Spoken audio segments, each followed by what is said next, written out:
Good afternoon, everyone. I'm Hiroaki Sugino, presenting Resilience Education Program in Iitate Village for the younger generation, associated by Professor Mizoguchi. I hope to attend a conference there in Salt Lake City, but since the COVID-19 situation still doesn't allow us to come there, so I'm going to record this and hope you enjoy this video.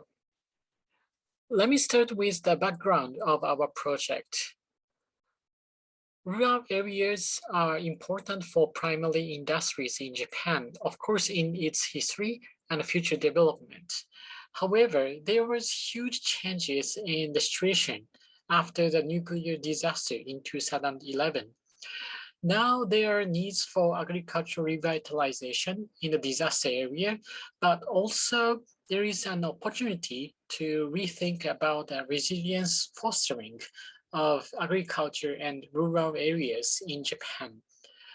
So how can university-related people like us be involved for resilience fostering?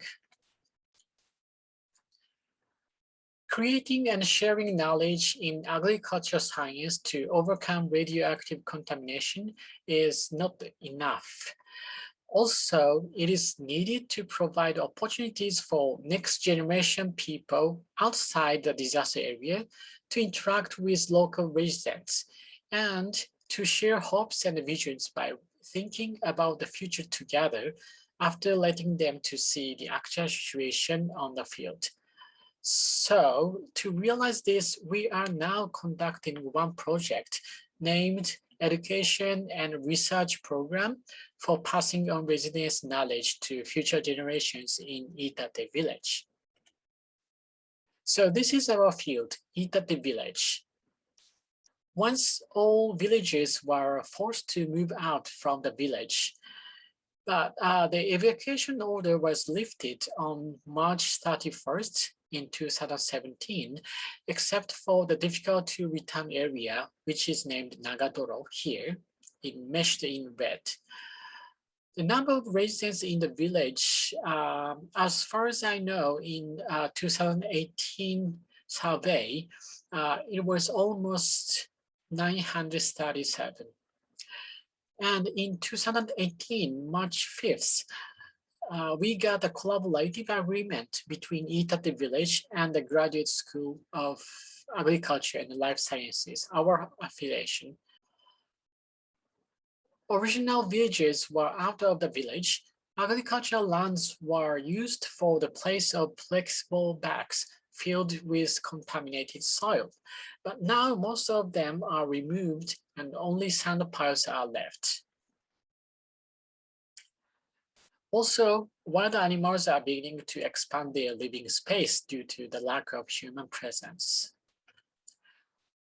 On the other hand, the number of farmers who have resumed farming is gradually increasing. And this beautiful picture is of rice field before harvest in the Sasu district in Iitate Village.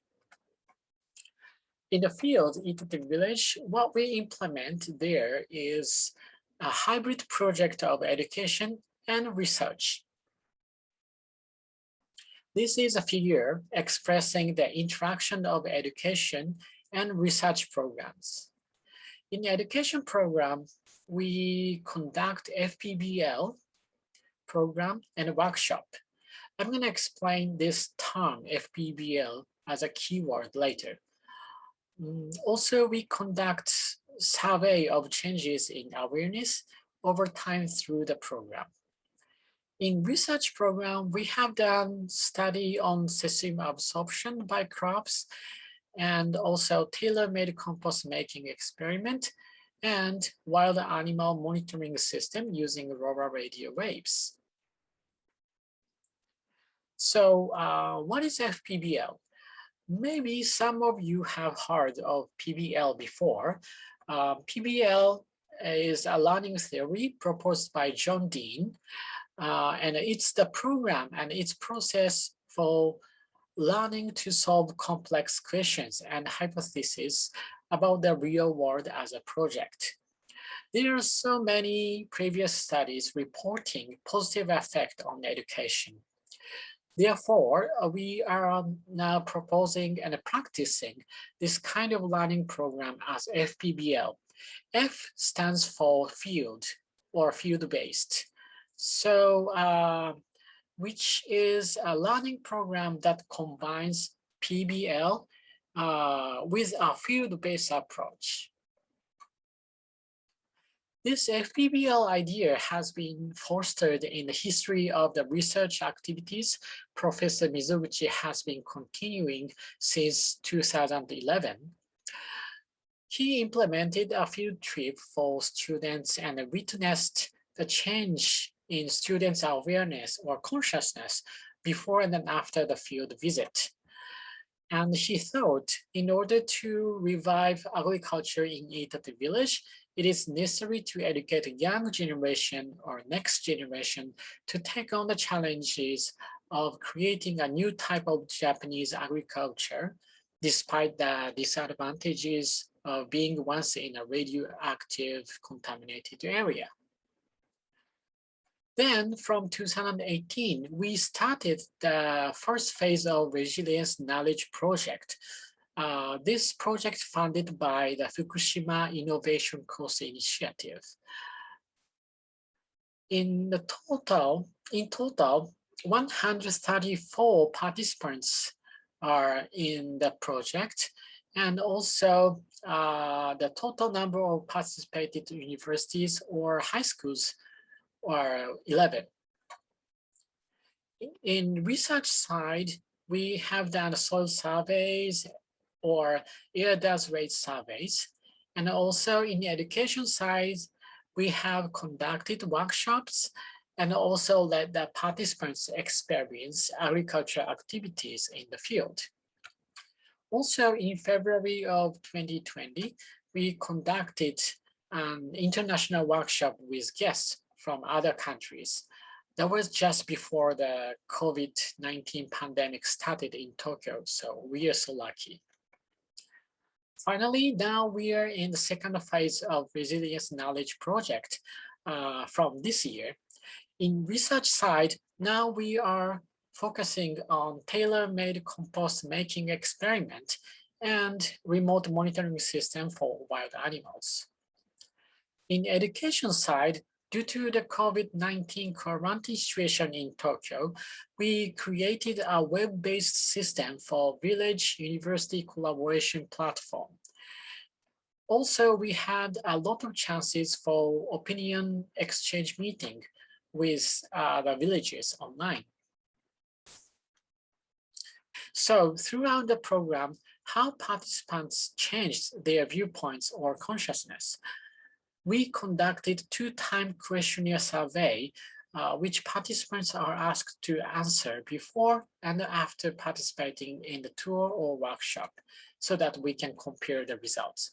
Today, I'm going to show you three main results from the survey. The first one is a short essay or report, and second one is about place attachment, and the last one is self-efficacy for reconstruction of Fukushima. Both place attachment and self-efficacy, we use 7-point Likert scale and 9 items for place attachment and 14 items for self-efficacy. Okay, so this is the comments from participants. Due to the time constraint, I cannot introduce all comments from the participants. So let me excerpt for this presentation. The first person mentioned that I felt it was necessary to know and share about the current situation in Fukushima, including images of the current radiation levels and whether it is safe to live there.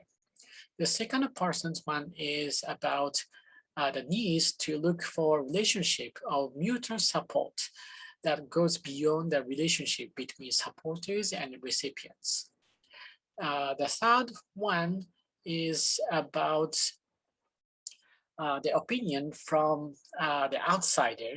And this person mentioned people like us who do not live in Fukushima tend to have a fixed impression of Fukushima, and I feel that this may reduce the power of Fukushima's recovery. Therefore, I believe that the easiest way to contribute to the recovery process is to communicate the current state of Fukushima in a concrete way. All right, so this is the result of place attachment index. We used a psychological index to measure the degree of place attachment of participants. And the participants' scores of place attachment to Iitate village after the program experience were significantly higher than those before the program. So this is the pre-condition, and this is a post-condition after the participation. And there was a statistically significant difference between these two groups. So place attachment is considered as one of the indicators for the creation and continuation of good community interaction. And it is great that participants foster their attachment toward Iitate village. Also, this is a result about self-efficacy. We have asked many items about self-efficacy, and all of the items showed increasing tendency after participation. Today, I'm going to introduce only 5 items which were increased with statistical significance in this slide.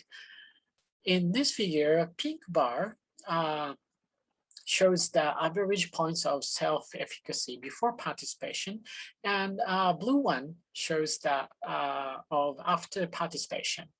The statements were like, I think that I can help and contribute to the recovery of Fukushima, even if only a little, or I think I can collaborate with the local people in Fukushima, or okay, so I think I can contribute to the recovery by working with local people in Fukushima. So throughout the program, the result insisted that the participants had a positive and future envisioning opinion about their relationship with Fukushima and Iitate village. And also the program fostered the participants' place attachment toward Iitate village. Also, participants' self-efficacy increased, especially the items about cooperation and collaboration with local people. So these results are a good sign, I believe. Okay, this is the last slide I have prepared, and let me talk about the future vision of our program. As you know, rural region is a place to learn real-world issues in various academic fields, from biology and soil physics to psychology and sociology. On the other hand, FPBL is a learning program that combines PBL with a field-based approach. So the combination of these two should be great opportunity for good quality education. In the future, by implementing our educational program, we'd like to develop a resilient rural community in Fukushima, filled with cutting-edge academic seeds and challenges, and a bright future which local people hoped. All right, thank you very much for listening. There are some media by which you can check the history and ongoing project of our program. Please check them out if you are interested.